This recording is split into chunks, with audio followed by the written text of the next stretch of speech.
자, 여러분, 치유농업 그리고 시니어 코하우징 이런 이야기를 제 영상에서 했는데요. 그게 왜 중요한지, 그걸 왜 공부를 하고 있는지, 왜 준비를 하고 있는지에 대해서 구체적으로 자료를 보여주면서 설명을 하겠습니다. 2023년 통계 자료에 의하면 지금 현재 고령인구 65세 이상의 고령인구 비중이 18.4%라고 합니다. 그리고 26년에는 20.83%로 노령인구가 20.83%로 초고령사에 진입하고요. 2050년이 되면 37.39%까지 노인 인구가 늘어난다고 합니다. 더 심각한 것은 65세 이상 노인 치매 유병률 및 환자 추이가 지금 현재는 10명 중에 1명 정도이고요. 2050년이 되면 13%까지 늘어날 예정이라고 합니다. 그리고 또 한 가지 문제는 치매뿐만이 아니라 기타 이렇게 만성질환도 많아질 거라고 합니다. 그래서 한 가지 이상 만성질환 앓고 있는 65세 이상은 90%이고요. 세 가지 이상이 거의 50%입니다.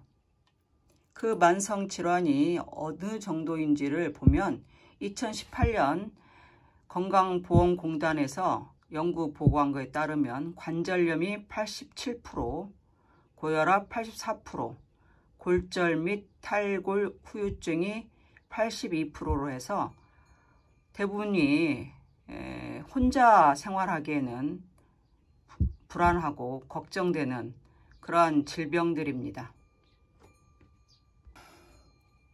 이렇게 많은 사람들이 혼자 살기에 좀 걱정되는 그러한 질병을 가지고 있는데 현재 65세 이상 독거노인 증가율이 이렇게 늘어나고 있습니다. 그래서 지금 2021년 기준을 보면 전체 고령자 가구 중에 35.1%가 독거노인이고요.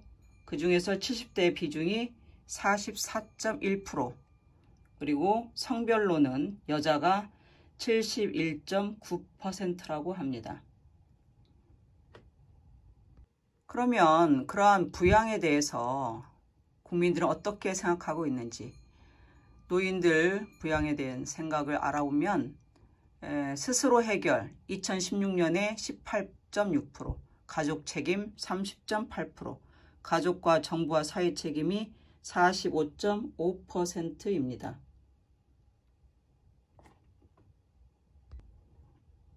부모와 자녀 간의 노인 돌봄의 인식 차이를 조사한 것에 따르면 노인들은 제가 서비스를 받고 집에 거주하고 싶다라는 사람이 57.6%인데요. 자녀는 49.2%가 노인 요양시설에 입소하기를 바라고 있습니다. 즉, 조금이라도 불편하면 부모가 양로원 등 이러한 시설에 들어가기를 원한다는 거죠. 이런 현실 속에서 베이비 부모 세대인 내가 어떻게 살아가야 자식들 그리고 사회에 짐이 되지 않고 내 노후를 행복하게 살 수 있을까 고민하게 되었습니다. 노후를 행복하게 사는데 제일 중요한 것은 아마 모두 다 동의할 텐데요. 건강이라고 생각합니다. 정신적, 신체적 건강이죠. 60세인 지금은 건강하지만 65세 노인 중에 90% 정도가 한 가지 이상의 만성질환을 가지고 있다는 통계치를 봤을 때 저라고 해서 예외일 거라고 자신을 하기는 힘들 것 같습니다. 65세 많은 노인들, 특히나 여자 노인들이 만성질환이 있는 상태에서 혼자 살아가고 있다는 것이죠. 그러다 보니까 생활하는데 어려움이 있으면 자식들한테 폐해를 끼치고 싶지 않아서 어쩔 수 없이 요양원에 들어가는 경우가 주변에 보면 많더라고요. 요양원의 실태를 정확하게 조사한 것은 아니지만 요양원은 거의 바깥 활동을 하지 않는 상태에서 침대에서만, 실내에서만 보내는 경우가 많기 때문에 갈수록 근육이 감퇴되고, 그래서 어쩔 수 없이 지내는 곳이 요양원이라고 그렇게 인식이 되어 있습니다. 그 다음에 실버타운이 있는데요. 그 실버타운은 아무나 들어갈 수 있는 곳이 아니죠. 일단 굉장히 가격이 세고요. 그리고 문화생활이나 소통에 있어서 객체가 되기 때문에 심리사회적으로 오히려 거기에서 고립감을 느끼는 경우가 있다라는 연구 결과가 있습니다. 그래서 내 또래의 신중년들은 공동주택 내에 입주자가 되어서 사생활을 누리며 공용 공간에서 함께 생활하는 협동주거 형태, 즉 코하우징의 형태를 좋아한다라고 합니다.